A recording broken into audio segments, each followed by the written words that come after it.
Good morning, everyone, wherever you are. I think there's some people on here who are good afternoon. Pleasure seeing you.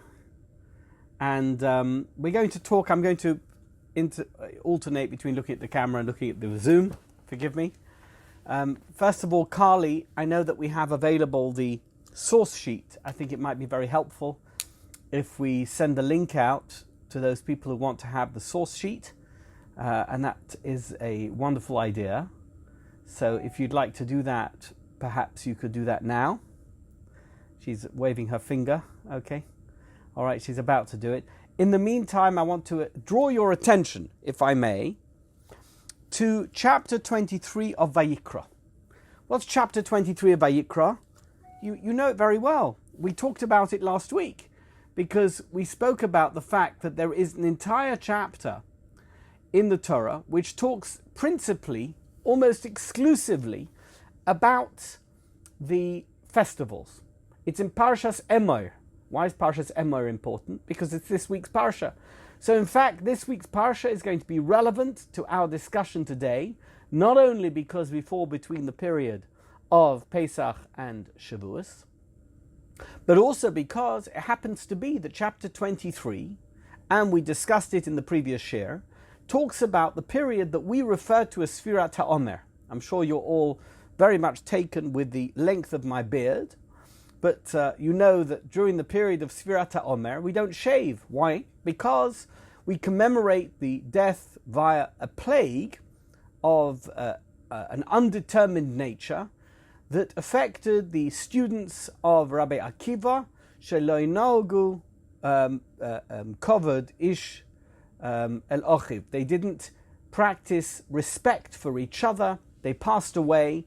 They died during the course of this plague. The number that is given is 24,000 people. We suspend all weddings. We have no joyous events during this occasion. And one of our demonstrations of mourning during this particular period is that we don't shave. We don't have a haircut and we don't shave. So hence the length of my beard. What is the source in the Torah for this period of time that we refer to as Sefirat Ha'omer, and which we so closely associate with the death of the students of Rabbi Akiva? In fact, it's got nothing to do with Rabbi Akiva. Sefirat Ha'omer has to do with the fact that there is a period of time between Pesach and Shavuot, which we count in order, as we said in the previous share, to determine the time of Shavuot. So Pesach, on the second day of Pesach, we begin with the first day of the counting, the Sefirah, the counting of the Omer, so that at the end of that period, we will know when Shavuot is. After 49 days, the 50th day is Shavuot, as it says in the Torah. Very nice. Why isn't it called Sefirah? It's called Sefirat Ha'omer. Why is it called Sefirat Ha'omer? Because there are two sacrifices or two offerings that were brought. The first one that was brought on Pesach, which was a barley offering. That was the first Korban Omer. And the second Korban Omer was the Shtei HaLechem, the only time in Jewish tradition and the Jewish faith where chometz was brought as an offering in the Beit HaMikdash. And that is the second Korban Omer. So we have sandwiched in between two korbanot, two offerings, one of barley and one of wheat, something called Sefirat Ha'omer. Do we bring the Korban Omer today? We don't. We don't do that at all. In fact, we don't bring any offerings onto Temple Mount nowadays. We don't have a temple. And until the rebuilding the temple, as we say traditionally, bimheira v'yomeinu, speedily in our days, we don't bring any offerings whatsoever onto Temple Mount or in any kind of temple setting. However, when the temple is re-established, and we're not going to get into the discussion about animal sacrifice, but I can assure you the Korban Omer will be brought. The Korban Omer is the korban that was brought on Pesach with barley, and which was brought on Shavuot with the Shtei HaLechem, which is wheat. That korban will be brought. What is the source of this mitzvah? It is in Parshat Emor, this week's Parsha, in Perek Chav Gimel, chapter 23. It's on your source sheet. If you downloaded it, you can download it. If you're watching this, by the way, on YouTube or on my website, there will be a link for you to download this, or if you're watching on SoundCloud, there will be a link in the comments to that you can use to download the source sheet for this week's Parsha Shir on Parshat Emor. Let's have a look at what the Parsha actually says. Usfartem lochem mimocharat Shabbat. I'm not going to go into that again. You know what it means. On the second day of Pesach, we begin the counting. Miyom haviachem et omer hatanufa. From the day that you bring this omer hatanufa. Does anybody know what tanufa means? Tanufa means waving. You wave the korban omer. Up and down, up and down, up and down. That's what tanufa means. Sheva Shabbatot Temimot Tihiyena. You count 7 full weeks of the counting. That's 49 days. 7 times 7 is 49. Ad mimocharat Shabbat Shvi'it. Until the end of the 7th week. Tisperu Chamishim Yom. On that day is the 50th day. That's what you're going to count. Vayikra mincha chadasha l'Hashem. On that day you bring a new offering to God. That's the second korban omer. Mimoshvotechem taviu lechem tenufa shtayim shnei esronim. Solid gives the measurements. You bring 2 breads, the shnei halechem, which you bring, which is a new offering, a mincha chadasha, lechem tenufa, waving bread. Has anybody here ever waved with their bread? Did you ever say somebody goodbye and they said, wave goodbye, and you waved with your bread? We never wave with bread. It's not something that we do regularly nowadays. However, the korban omer was waved. The shtei halechem was waved. They used to wave it up and down, up and down. And the pasuk continues, Vehinif hakohen otam alechem habikurim, and the priest shall wave them upon the first offering breads. Tenufa lifnei Hashem. By the way, what's bikurim? Bikurim was the special offering that one brought, which was the first growth of any of the produce that came out of your land, of the Sheva Minim. And we've done a shir on that as well. You can do a search on my website. I have a couple of shiurim on bikurim. Bikurim was very special, a very important offering that was brought. And the bikurim was the very first produce that came out of your field, out of your agricultural production. That was called the bikurim, and that was given to the kohen.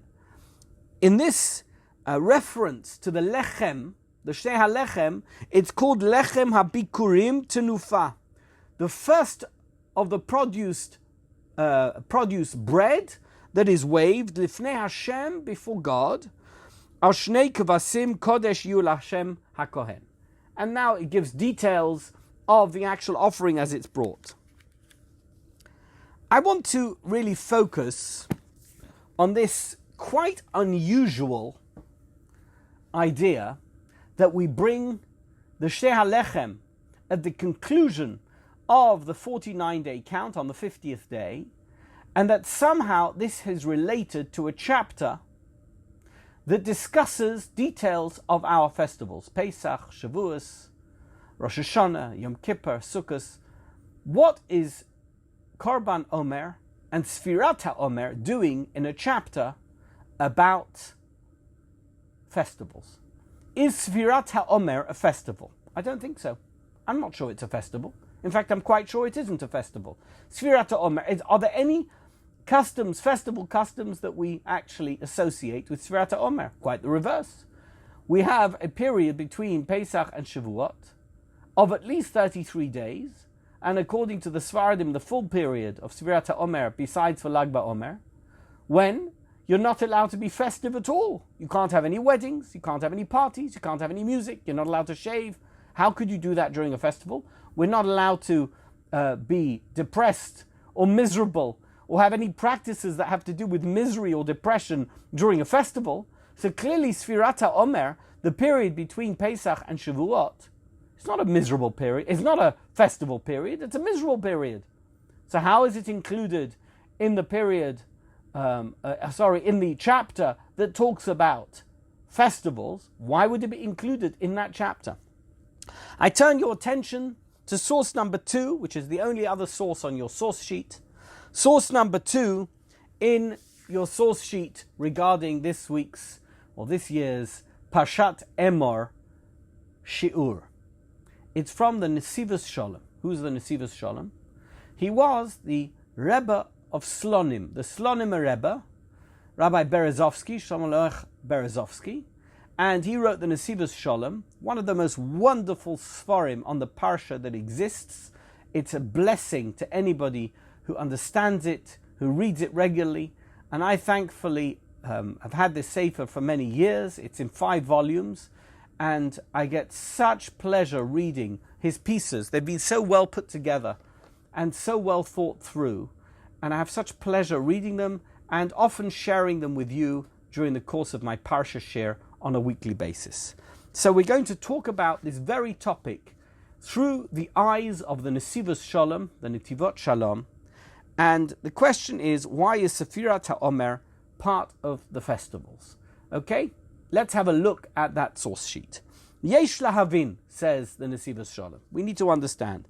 Lama mitzvat ha'omer ne'emra betoch parshat ha'mo'adot. Why is it that the mitzvah of the Omer offering is included in the chapter that deals with the festivals? The lichora, it would appear, harehi begeder bikurim ki sha'ar inyane bikurim. It in fact is part of the bikurim offering and should be included in with reference to anything that mentions bikurim. Bikurim isn't festivals, festivals isn't bikurim, it's in the wrong place. Shetchilato b'havat ha'omer reshit ketzirchem. How do we know that the Korban Omer, the Omer offering, is part of the bikurim, the first produce offering that is brought in the temple? Because it begins by talking about reshit ketzirchem, the initial part of your produce, v'sofo b'hava'at shtei alechem bikurim lashem, and at the end it also mentions the concept of bikurim, and you should bring the 2 lechems, the 2 breads, which are bikurim lashem, bikurim for God. V'imkein temuha, and if that's the case, it is extremely puzzling. Lama nichtav kan beparshat hamo'adot. Why should this piece of information, this mitzvah, this obligation to bring the Korban Omer, the barley on Pesach, and the wheat on Shavuot be included in a chapter that discusses details about the festivals? The mashmash ha'omer kashur lemo'adim, that somehow indicates, somehow gives the impression, the wrong impression it would appear, that Omer is part of the festivals. It's not part of the festivals. We've discussed that. It has nothing to do with festivals. It happens to be the period of time between 2 festivals, but in and of itself, it isn't. Why is it included here in the chapter? Kein tzarich bi'ur. Here's the second question. Be'inyan Sefirat Ha'omer. With regard to counting the Omer, Dichtiv usfartem lachem imachrat haShabbat miyom aviachem et Omer hatnufa. You should count from the 2nd day of Yom Tov, from the day when you brought the Omer, the waving Omer. V'hainu shasvira mityacheset lekorban haOmer. It would appear that the counting that takes place between Pesach and Shavuot is somehow connected to the Omer offering. Ukamoshi nikret Sefirat Ha'omer. How do we refer to it? I said that before. We don't call it Sefirah, we call it Sefirat Ha'omer. The connection seems to be not with Pesach and Shavuot, but with Omer. With tzarich biur, it needs to be understood, it needs to be explained. Bamek shura hasvira la Omer. Why is the counting referenced against the Omer offering? It has nothing to do with it. Surely it has to do with counting down the time between Yetziat Mitzrayim and Matan Torah, receiving the Torah, the Sinai revelation that took place on Shavuot. What's it got to do with the Korban Omer? It seems to be superfluous, marginal, tertiary. It has nothing whatsoever to do with the matter at hand, the counting down from Pesach to Shavuot. Harei inyanam shel yemei hasfira kachana lekabbalat haTorah. Surely the entire concept of the counting of Sefirah is the countdown towards preparing yourself to receive the Torah. Letaharenu, to purify us. Miklipotenu, from the things which surround us. Klipa is a Kabbalistic term, the husks. Those things which are very physical, which prevent us from being spiritual. Umitumotenu, and from things which are impure about us. Ritual impurities. The whole concept of Sefirat Ha'omer is the countdown so that we have a build-up towards the holiness and spirituality of the moment of receiving the Torah at Mount Sinai. V'shiyitaharu nefashot amcha Yisrael mizumatan, so that we can cleanse the souls of the Jewish people from that which contaminates them, from their filth and from their dirt. What in heaven's name, by the way, that's not a direct translation of the Netivot Shalom. What in heaven's name has this got to do with the Omer offering? It doesn't seem to have anything to do with it. And now another question. Od yesh levaer ha'inyan she'omer nikra Omer HaTenufa. Says the Netivot Shalom, I have a question for you. Why is it called the Omer HaTenufa? The Korban Omer is called the waving offering. Waving, up and down, up and down. I mentioned it already. Why is it called the waving offering? V'chein shtei halechem nikreim lechem tenufa. And the shtei halechem that you bring on Shavuot is also called the bread of waving. What's with all the waving? V'chein matzinu b'chol ha'parasha she'ha'omer mityaches b'miyuchad al shem ha'tenufa. We see that the Korban Omer that begins this entire process, and right the way through to the Shtei HaLechem, it's always referred to with this concept of waving. What is waving? K'dichtiv miyom aviachem et Omer HaTenufa. You brought the Omer offering that needs to be waved. V'asitem b'yom hanifechem et ha'omer keves tamim. And on the day that you wave the Omer, you have to bring the sheep. You have to bring this special offering, this korban. Why the waving? What's the waving got to do with anything? Shelichora ikar inyan ha'omer hu reshit ketzirchem. Surely the whole concept of the Omer has nothing to do with the waving.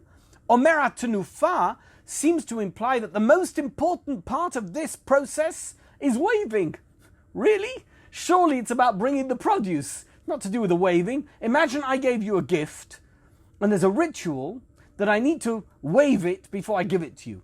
And I decide I don't want to wave, and I just give you the gift. Did you get the gift? Of course you got the gift. Did I need to wave it? Maybe officially I needed to wave it. But if I didn't wave it, it doesn't affect the gift. What's with the waving? Why does the Omer, why is it referred to by this adjective that describes it in a way that's completely irrelevant to the matter at hand, namely bringing the Omer, Reshit Ketzirchem? What's with the waving? So continues the Netivot Shalom, V'chein zman akravat ha'omer michrachat ha'shabbat lo ne'emar miyad b'tchila al etzem ha'akrava. Similarly, when we talk about the bringing of the Omer on Macharat HaShabbat, we don't say immediately about the bringing, that the actual offering. Ki'im legabe tenufa. It seems the most important focus is the waving. Mimacharat HaShabbat yenifenu hakohen. It doesn't say anything about the offering itself. It says the priest should wave. Umashma mikol zeh shatenufa hi ikar ha'ikarim ve'etzem ha'mitzvah. And it would appear from this that the waving is fundamental, crucial, central to the performance of this mitzvah. What is going on with the waving? That's the third question that the Netivot Shalom addresses. The Yesh Lomar. And he says, I have an answer for you. And it's something he takes from his antecedent, one of the great Slonim Rebbes of the past. Ha'inyan al pi ma'amar moran admur bal bet Avraham. One of the ancestors of Slonim was the great Rabbi Avraham Weinberg. I believe it was Rabbi Berezovsky's father-in-law. He was the author of a book called The Beit Avraham, and he was the Slonim Rebbe in a town called Baranovich. Now you know Baranovich because that's where Rabbi Chonon Wasserman had a yeshiva. But there was a Slonim community in Baranovich, at the head of which was a great rabbi, the Slonim Rebbe. His name was Rabbi Avram Weinberg. He lived from 1884 until 1933. Shayach chozer alav kol shana. This is something, says the Netivot Shalom, that the great Rebbe of Slonim used to speak about every single year, lifnei Sefirah, before we counted, before the first moment of counting of Sefirat Ha'omer, Sefirah HaRishonah, b'shem Aviv HaKadosh, in the name of his great father, his holy father of Shmuel Weinberg, who was the previous Admor, the Rebbe of Slonim. She'inyan Yomei HaSefirah. Do you want to understand, said the great Slonim Rebbe, what is the central idea? What is the central theme of Sefirat Ha'omer? Nirmaz b'ma'amar HaKatuv, you can find it hinted at in the Pasuk in Tehillim, chapter 36, Pasuk Zayin, Lamed Vav Zayin in Tehillim, Adam uvehema Toshia Hashem, man and beast will God save. Toshia Hashem is God's salvation. Adam uvehema. Shaha'omer karav misa'orim. The initial Korban Omer that was brought on Pesach was brought with barley, which is ma'achal behema. It is fodder for animals. Ushtei alechem. But the two breads that were brought on Shavuot, makrivim, mechitim, is brought from wheat. Shehem machal adam. That is food for human beings. Shezu avodat yemei Sefirah. This is the work. This is the effort of the days of Sefirah. Lehizdakech mibchinat behema. To shake off, to emerge from that within us, which we represent, which is animal. Lizdakech mibchinat behema velavo libchinat adam, and to become a man, to become a human being. What is a human being? It is a combination of a neshama and an animal body, a unique creation. The fact that we are not animals is not a foregone conclusion. We have to go through a process of cleansing. So Adamu v'hema tashia Hashem. So that we can come from a position of behema into a situation of Adam, so that we can receive the Torah. V'al pizeh yesh leba'er inyan ha'tenufa. And it is through this that we can explain and understand the concept of waving up and down, up and down. K'di'ita b'midrash, as the Medrash says in Vayikra Rabbah, ala pasuk ve'hinifet ha'omer lifnei Hashem, on the pasuk which says, and you should wave this Omer offering before God. V'keitzad hayamanifo, how did the waving happen? What waving did they do? Molich umevi ma'ala umorid. They shook it up and down, up and down, up and down. Molich umevi lemisha olam kulo shelo. Take it in and out.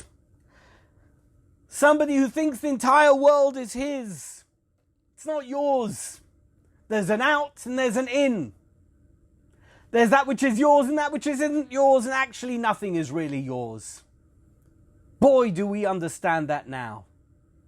Boy, do we understand how little control we have, even in the world that we think that we control. There's no such thing as a physical world that belongs to us. We are completely at the mercy of God. Ma'aleh, ma'ala umorid, lift it up and bring it down. Lemisha elyonim v'tachtonim shelo. What are we doing? We understand that there's a down. There's something which is physical, material, but there's an up. There is something which is spiritual, godly, holy. And our purpose in this world is to take that which is material and elevate it into something which is holy. These are the words of the Slonim Rebbe, quoted here in the Netivot Shalom. A deep understanding of the concept of Korban Omer. We're taking the physical and turning it into something spiritual. Barley, animal feed. Taking it and turning it into something holy, into something godly. We're taking it from down below and we're putting it up above.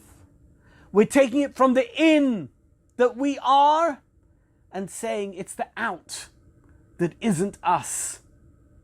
That is the concept of Korban Omer. V'chein matzinu inyan tenufa etzel haLeviyim.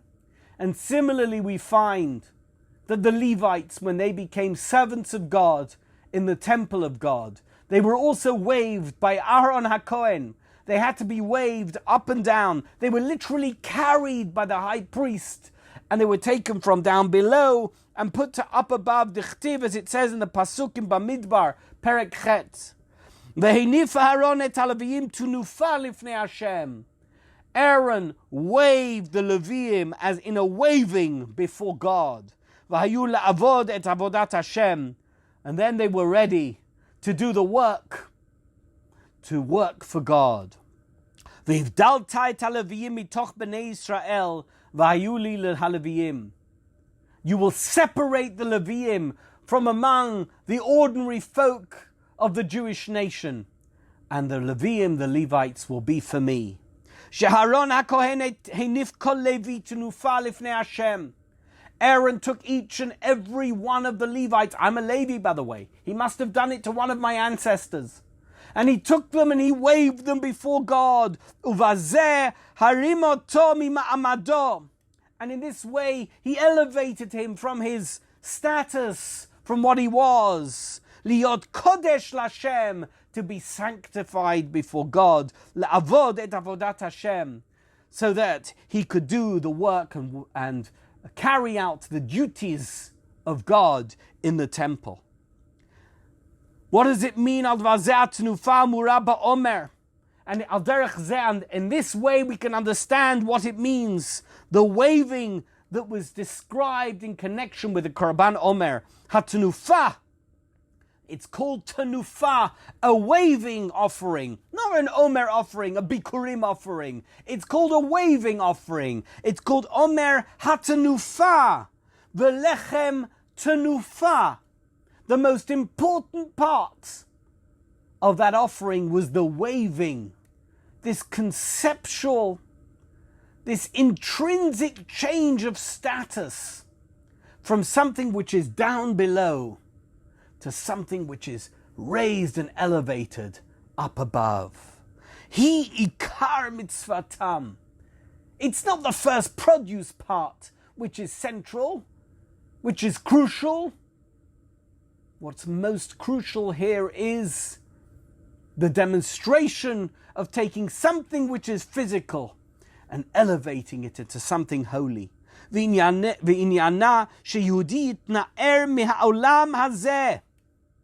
idea is that a Jew has to somehow relinquish and get himself out of and elevate himself above Olam Hazeh, this physical world. V'yanif atzmo l'Hashem yitbarach, and wave himself up towards God. Zehu yi'udah shekol tkufat yemei Asfira. If you want to understand the crucial component, the underlying theme of the days of Sefirat Ha'omer, it's this. It is this nekuda, it's this point, it's specifically this. Shehem kemo shekatuv Rambam. And this is what the Ramban wrote. Nachmanides, bivchinat chol hamoed aruch. You know what Sefirat Ha'omer? It's like a long period of chol hamoed in between, like we have chol hamoed on Pesach between the first day of Yom Tov and the last, and Sukkot between the first days of Yom Tov and Shmini Atzeres. We have a chol hamoed between Pesach at one end, the first day of Pesach, and Shavuot at the other end, a long period of Chol HaMoed, says the Ramban. That is the opportunity that every Jew has to lift himself up and to change himself, to discard the vestiges of Olam Hazeh and turn himself into someone spiritual, someone special, someone holy, somebody who's ready to receive the Torah. After the festival of Passover and the Exodus from Egypt, that the Jewish nation will be the chosen nation of God. Ba'im Yemei HaSfirah, and during that period of time, that's when the Yemei HaSfirah come into force. In that period of time when the Jewish nation is becoming the nation of God, that is when we have Sefirat Ha'omer. Shehatafkid bahem, the purpose of them is who litna'er me'ha'olam hazeh bitnufat ha'omer, to discard, to get rid of, to elevate yourself above Olam Hazer through the waving of the Omer, utenufat shtei halechem, and the waving of the two loaves, the two breads on Shavuot. Kolomar, mita'avot behemiyot, get rid of all those animalistic desires that dominate us, that completely overwhelm us in every aspect of our daily lives. Umita'avot enushiyot, and from human desires, folly. Everything that we have that we think is important is not that important. Our true purpose in life is to bring ourselves closer to God, to wave ourselves from down below to up above. That is what we need to do. Ushtei halechem romzim halechem kipshuto. Do you know what shtei halechem is? Chitim, wheat. It's to be taken literally. V'chein kidrashat Chazal al halechem ashehu ochel. That's what Chazal say about bread that he eats. Sheyehudi tzarich lezakech beit inyanim elu shehiyu kodesh lashem. Bread is bread. It is the food of humanity. It is the ultimate source of nourishment. And at the same time, it can be elevated to be something holy and special. We have shnei halechem every Shabbat. Hamotzi lechem min haaretz. We make the blessing for Shabbat, the beginning of the meal, with two breads, shtei halechem, to introduce sanctity into something which is merely there, one would think, for human survival. We're implying this concept of tenufa, of waving. Not waving that you're waving goodbye. Not waving because it's some act that you do. Waving from down below to up above. Taking something which is mundane and ordinary and physical and material and turning it into something spiritual. Umuvu'ar lefi zeh, lama nichtav inyan ha'omer beparshat ha'moadot. And now, says the Netivot Shalom, we can understand why Sefirat Ha'omer is written in the parsha that deals with festivals. V'chein ma shasfirah mityacheset la'omer, and similarly why the counting of this period of time is so closely associated with Omer and not with the countdown between Pesach and Shavuot. Ki inyan ha'omer kashur la'avodat ha'tkufa. The whole idea behind Omer is it's connected to, it underpins, it's the fundamental idea that lies behind this period of time. Shel yemei ha-sefirah amiyuadim letahareinu miklipoteinu mitumotenu. The whole concept of the Sefirah is to cleanse ourselves from the physicality and materialism of our lives and elevate ourselves above it so that we become spiritual and holy and we are able to receive the Torah. ומה שבתחילה לגבי האומר כתוב רק והבאתם את האומר ראשית קצירכם ולא כתיב ביקורים להשם. And that which seems to fly in the face of this theory, of this idea, of this thesis that at the beginning it just says, and you should bring the Omer, which is the beginning of your produce, but it doesn't say Bikurim Lashem, Mipnei shebizman hakravat ha'omer. That's because at the very first moment of bringing the Korban Omer initially, Heim adayin bibchinat behema. We're not yet at the level of Bikurim Lashem. We're still behema. We're still animals. We're at the beginning of that process. Bibchinat behema meshukaim b'memtet sha'arei tu'ma. We are still at the very edge of our journey. We haven't yet begun our journey to elevate ourselves above the 49 levels of tum'ah, of impurity. At the first moment, we are behemah, and only through the process of counting 49 can we end up on the 50th day ready to bring the lechem hatenufah and to receive the Torah at Mount Sinai. V'rak basof. And only at the end, after we've been through this process of elevating ourselves through the days of Sefirat Ha'omer, magi'im b'chag HaShavuot lebechinat ha'adam. And it's that moment that we reach the stage, we reach the level that we need to be at, that we are man. Can you imagine that? We're not asking you to be an angel. We're not asking you to be an extraordinarily spiritual individual, just an ordinary Adam, just to be a man who recognizes the power of his neshama to elevate every aspect of his life into a state of holiness. You don't need to be the Gadol Hador. Nobody expects you to be Reb Chaim Kanievsky. All you need to be is somebody who's taken the days of Sefirah and elevated yourself through the 49 different levels of Tum'ah until you're just ready as an Adam to receive the Torah. We just want you to be a man. What we don't want you to be is a behemah. We must assume that that's what we are if we take our eye off the ball. That's what it means. V'az kativ mimoshvoteichem taviu lechem tenufah. And at that moment it says, and from your dwellings will you bring the lechem tenufah, the bread of waving, shtayim, Bikurim Lashem. At that stage, you're ready, finally, to bring the lechem, which is man food. As a Bikurim Lashem, you're at the very basic level that you need to be in order to be a servant of God as a man.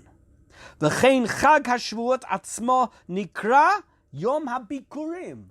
What is Shavuot called in the texts, in the scripture? Chag HaBikurim. You've reached the level of bringing Bikurim. Ki hu HaChag HaKadosh HaMiyuchad. It is the holy designated festival. Habarishon la'achar Yetziat Mitzrayim. The very first time that we celebrate festivals of God after the Exodus from Egypt. Shebo magi'im Yisrael ledarga ha'ila'it shel Bikurim Lashem.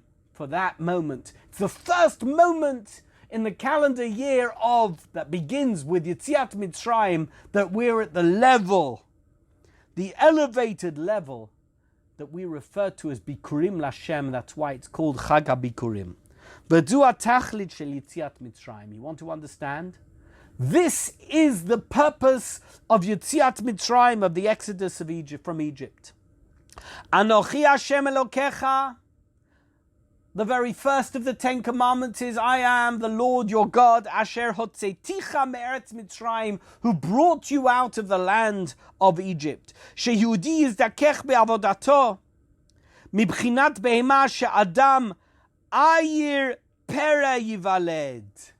The whole purpose of this period of Sefirat Ha'omer is to take you out of this status as an animal, as a behemah, as Eoiv says in Perek Yud Aleph Pasuk Yud Beis, Ayir Pere Yivaled. A man is born as a wild donkey. V'yatzar lev ha'adam ra b'nu'urav. V'yatzar lev ha'adam ra b'nu'urav. And the soul, the heart of a man, is created negative. When it says ra, it doesn't mean wicked. But it means that unless you put the work in, you're going to remain in the status of Ayir Pere Yivaled. That's what's going to happen, and that's the opportunity that's presented to us in the Yemei HaSefirah. Ad leYom HaKadosh Yom HaBikurim. And throughout this period of time until the great holy day of Yom HaBikurim of Shavuot, Shebo Masigim Bechinat Adam Shekol Inyanav Bikurim Lashem. And at that stage you come to the full realization, without any equivocation, that the entire purpose of your creation was Bikurim Lashem. That's who you are. You're an Adam whose duty it is to bring Bikurim Lashem. Ukmosha Amar Maran Admur.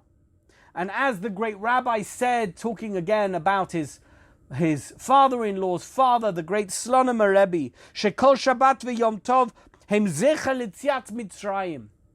Every Shabbat and every festival day is referred to as Zecher L'Tziat Mitzrayim, in memory of the Exodus of Egypt. What does that mean? To remind us of the Exodus. Hainu shemazkirim la'Yehudi she'alav latzeit miMitzrayim, to remind every Jew that it is their duty incumbent upon them to leave the land of Egypt. Mechelek Mitzrayim shelo, from the part of Egypt that is within him, v'haklipa, and the husk shel ervat haaretz shebekirbo, and the part of Egypt that somehow inflicts him with the physicality and materialism of the world, that is Egypt, as represented by the land of Egypt. It's in him. This indeed is the central theme. It's the core of every holy day, and particularly Pesach. Asher Rosh Kol Ma'adot, because that is considered, even though Rosh Hashanah and Yom Kippur are holy, Pesach is considered the father of all festival days. And when a Jew wants to leave Egypt, yesh alav hitgabrut shel achizat hachitzonim she'einam manichim lo latzet. His duty is to take control, with the highest level of control, of all that peripheral stuff that prevents him from going out of Egypt. V'lakach natan HaKadosh Baruch Hu et yemei HaSfirah. And that is why God gave us Sefirat Ha'omer. Why? So that each day is another day when we've taken control of another aspect of that which prevents us from achieving this level of Bikurim Lashem. Shebahem yizdakech Yehudi beyegiato lita'er miklipotenu mitumotenu. Each and every one of those days is another opportunity to get to the next level of freeing yourself, of shaking off every aspect of the husk and of the impurities. Ad sheyizke levchinat kivan shekirbo Yisrael, karvu Yisrael lifnei Har Sinai, paskazu matan. They'll reach the level that when the Jewish nation reached the foot of Mount Sinai, they had emerged, they'd shaken off, they had completely freed themselves from all aspects of unholiness, and they were ready to receive the Torah. Hu hatachlit shel kol hamoadim. This indeed is the purpose of all the festivals. Shenatan lanu HaKadosh Baruch Hu, that HaKadosh Baruch Hu has given us lesayeya v'la'azor leYehudi latzet miMitzrayim, to help us, to assist us, to put us on the road towards getting out of Egypt. Ulagia lebchinat Adam uvehema toshia Hashem, so that we get to this level, as depicted by that pasuk in Tehillim, lahapoch mibchinat behema, so that we can totally overturn, change our fortunes from the bchinat behema, from the animalistic aspect of our existence, of who we are, Libchinat Adam, and become the man, the Adam that we need to be, Hasholet al atzmo b'chol inyanav, who is in complete control over every aspect of what he does. That is why Sefirat Ha'omer is included in the chapter about festivals. It is not superfluous, it is central. It is the most important. In fact, the entire chapter perhaps is only written so that we can include this section about Sefirat Ha'omer, because this really gives us the roadmap that we need to be who we are, to receive the Torah on Shavuot, and to properly commemorate and celebrate every one of the Jewish festivals through the understanding of Sefirat Ha'omer, the Korban Ha'omer, and the Tenufah, the waving of the Omer from down below to up above. Thank you so much for listening. Thank you.